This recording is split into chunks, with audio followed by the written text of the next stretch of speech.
Pentru Sion plin de râvnă, pentru Sion plin de râvnă, pentru Sion voi locui în Ierusalim. Se va numi muntele sfânt, cetatea adevărului.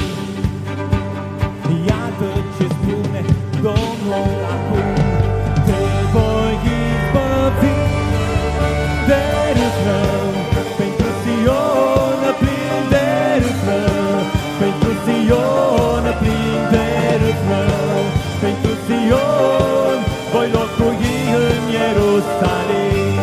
Plin de râvnă, pentru Sion plin de râvnă, pentru Sion plin de râvnă, pentru Sion voi locui în Ierusalim.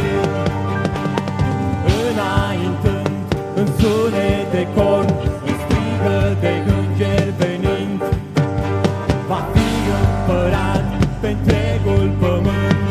Dumnezeul veșnic plin de râvnă, pentru Sion plin de râvnă, pentru Sion plin de râvnă, pentru Sion voi locui în Ierusalim.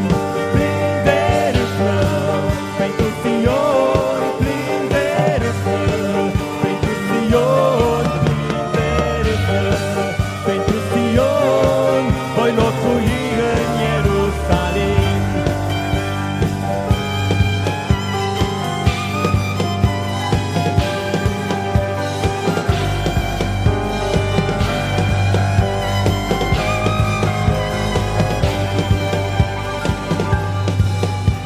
Pe nor va veni cel credincios, Iisus care judecă drept, cu ochii văpăi